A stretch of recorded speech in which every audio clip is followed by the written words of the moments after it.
The two African-American men arrested in a Philadelphia Starbucks have reached a settlement with the city and a promise from local officials to set up a program that would benefit young entrepreneurs. Now, this stems from the story where we talked about earlier last month. There was a video showing Rashon Nelson and Donte Robinson getting approached by police and arrested for sitting at a Starbucks. So they weren't causing a scene. They weren't causing a ruckus. They were just sitting there at a Starbucks. It's not a crime. Now, at least, normal people wouldn't consider that a crime. However, the store manager was like, how dare you? How dare you black people sit in my store and not buy anything? In fact, he said that he called the police because they refused to buy anything or leave. Again, why should they leave? I mean, look, it shouldn't be a crime to come in there and, as they said, they were waiting for a business associate. There's a lot of coffee shops where people will come in and they will meet with people, okay? For example, job interviews and things like that. People have done that before without necessarily having to go and buy a coffee, right? Now, apparently, at this Starbucks in Philadelphia, you are not allowed to sit there while black. So that's the problem here. Now, Nelson and Robinson said after the arrest that they feared for their lives while in police custody. And there is reason for that. There's precedent for that. Because, look, a lot of people end up mysteriously getting hurt or killed. I think of the story of Sandra Bland, where she was disrespectful to a police officer, right?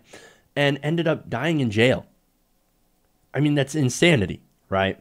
And look, there are other stories where white people basically use the police to get black people off their lawn, even if they're not doing anything that's against the law. And I love talking about the African-American police officer who was picking up bullet shells after, in a crime scene, right? Trying to collect evidence. And somebody called the cops on him. Said there's a suspicious black man dressed like a police officer shining lights in people's windows. The guy's a police officer. But again, people are insane. Like, white people, calm the fuck down. If you see a black person, they're not out there to try to kill you or rob you or rape you, all that stuff, right? No, they're people living their lives, right? But anyway, now, the problem here, and we've seen this in other many circumstances, right, is that this can lead to deadly consequences. And not only that, but just calling the police on black people doing nothing is a super shitty thing to do. So don't do that. And look, the result of this is these guys ended up spending hours in jail without even being charged for a crime. And that's supposed to be illegal in this country. I mean, there was no crime, and yet they spent time in jail. Now, of course, in response to this, a lot of people were pissed, understandably.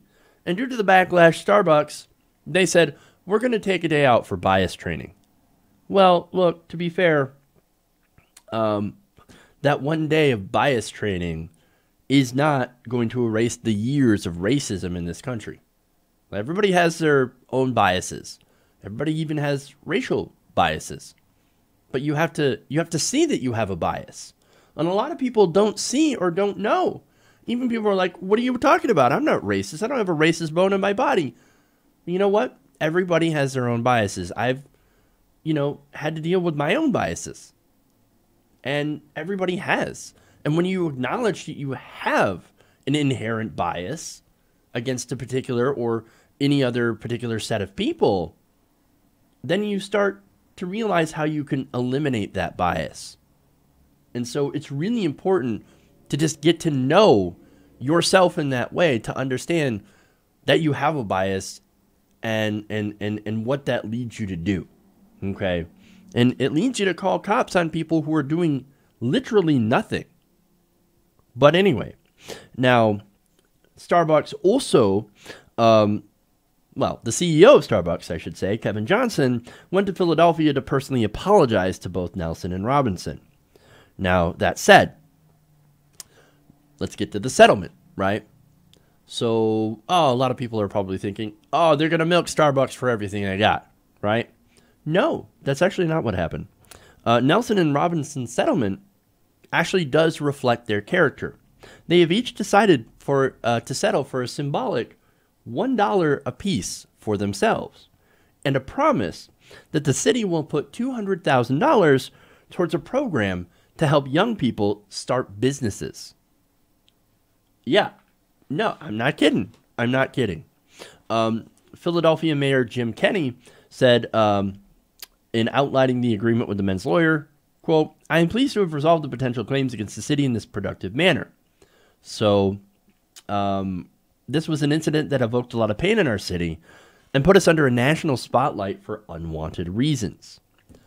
And look, I love the settlement. I think this is great. $200,000 for youth apprenticeship programs or entrepreneurship programs. That's wonderful. You're actually taking what was a negative thing and actually putting it towards something positive. Hey everybody, thanks for watching this video.